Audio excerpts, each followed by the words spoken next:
Good morning, all. I hope you slept well. I did. I did indeed. Happy Friday. Happy October 17th. I got 7 days until my birthday. 41. Made it 41 years on this earth. Ooh, has it been challenging. But man, have I learned a lot. I have indeed. I've also learned that, we live in a world where people look for apologies. People look for closure. People look for acceptance. People look for all these exterior things of validation. And once you get to a place, you just don't need those. You really don't. Closure is something you provide yourself. Truth is something you provide yourself. The exterior world's not going to provide that for you. They're just not. Particularly if you're looking for them to do it. Anything that you're looking for the exterior world to provide you, it's not going to. That's just not how it works with God and the divine and spirit. They want you to always rely on them for validation, truth, acceptance, closure. They got you. They got you. Nothing in this world you need to provide you that. And that goes to everybody in my past. I know there's particular people that want to have conversations with me. I already know. It is what it is. It is what it is. We're good here. We're good. All good in the hood. I still love you.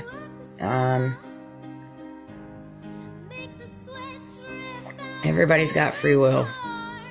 You just do. And because we live in a world where you do have free will, that is where it comes in based off the seeds you sow. And you do pay consequences for the seeds you sow, whether that's internally or externally. You do.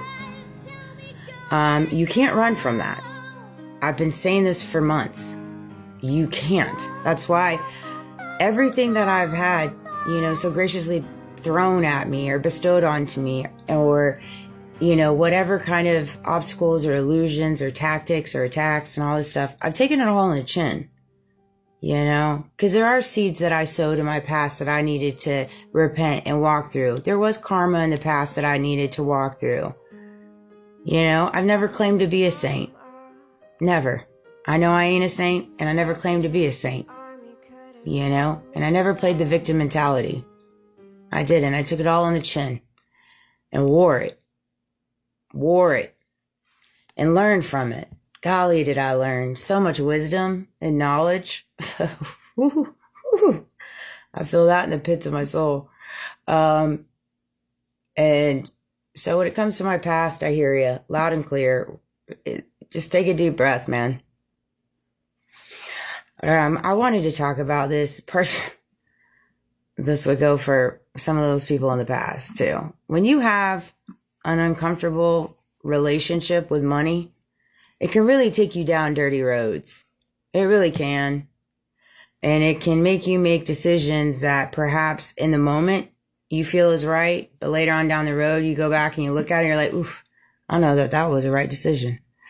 And it's kind of one of those things where it's the conditionings of the world. It's the conformity of the world. The world is in a place right now where it's like dog eats dog world, flight or flight, fight or flight. And, everybody's trying to take care of their own. If they ain't trying to go after their own, they're trying to take care of their own. It's one of the two things I've seen. And for me, God has really helped me. The divine has really helped me with my relationship with money. In reference to, I just don't give money any exterior validation. And I can see where people are like, oh, well, that's easy for her to say. She's not in a position where she has a lot of money, or she knows the responsibilities that come with it, or reference to taking care of the family, this and that, or whatever. And it's like, I can see where you're coming from on that too. But I also do recognize the fact that what all comes with it, with the money, right? Particularly in this world, there's just different brackets. different categories that they've so graciously placed us in outside of our social security number. And so, and your three digit credit score, that holds value, right? And so there's people in this world that just based off their upbringing, based off what they're born into, based off their bracket they're born into, or their category of upper class, middle class, poverty, their positionings of money is different, and it just is truth. Now, yeah, you can fight the bag, you can do all this stuff and grind and do the David Hoggins and just be the little gerber wheel, absolutely. But at the end of the day, that robs you too. It really does, particularly in the world where they limit the money. They just do. There's different things that fly right now when it comes to making money, especially in like the spiritual community and like the tarot cards and all that. And I just see so much negativity. I really do. And so much focusing on the negativity happening around us. And it's just, I don't know. It's one of those things where I find within myself, I'm one of those people, I like knowledge is power, and the way that you're going to evolve and grow to be a better person is finding out the things within yourself that make you tick, in reference to your relationship with money, your relationship with your parents, your relationship with your siblings, your relationships with your jobs, your relationships with your friendships. These are all things for you to unpack within yourself to figure out what makes you tick, what makes you elevate, without having worldly things, without having earthly things, because you can elevate without having earthly things. Truthfully, the only way to elevate is without earthly things, I think. The spiritual nature of money. Money is a tool. It is not God. See, so often enough, people put money as God and put money as a role of God in their life. And that comes along with greed, power, pride, a lot of those different nasty things, I believe. Again, this is how I feel. You don't have to agree with me. Agree to disagree. I take that too. I get it. It's an energy of exchange, a way to measure value and enable stewardship. Spiritually, God designed provision to flow through community, integrity, not manipulation of hierarchy. And that's the thing. I feel like money can be used as a manipulation tool. And that's what just drives me nuts.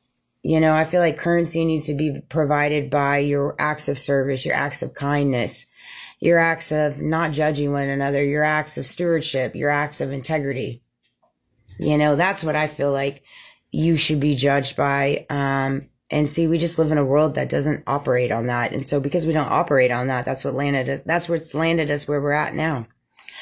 Deuteronomy 8:18, remember the Lord your God, for it is he who gives you the power to get wealth. You go through God to get your wealth. Wealth is meant for purpose, not dominance. Exactly. Wealth is meant for purpose, not dominance. That's where you, like in the Bible and the biblical, all the Pharisees came in because they were looking for wealth and power, not purpose. 1 Timothy 6:10, for the love of money is the root of all evil. It truly is in so many ways. Notice it's love of money, not money itself. The obsession and worship that corrupts. That's the truth. It's not actually for the love of money. It's the want for money. And through the want of money is where the corruption and the lies and the deceit and the deception come in. And that's where you get the corruption part of it. You lose sight of the actual meaning behind money and what money can do for you because you're too busy losing sight of gaining it and what you have to do to gain it. And that's where you lose pieces of your soul. Entitlement, the spirit of owed riches. Entitlement is a belief that prosperity is a right without responsibility. This is for all my little entitled people out there, all right? It's a twist. It twists blessings into possessions and stewardship into ownership. Spiritually, entitlement disconnects people from gratitude. Y'all need to be a little bit more grateful. All right. It says, I deserve this instead of I'm entrusted with this. Like, oh yeah, I know that's right. I deserve this instead of I'm entrusted with this. Romans 12:3. Do you think of yourself more highly than you ought to? That's Romans 12:3. True prosperity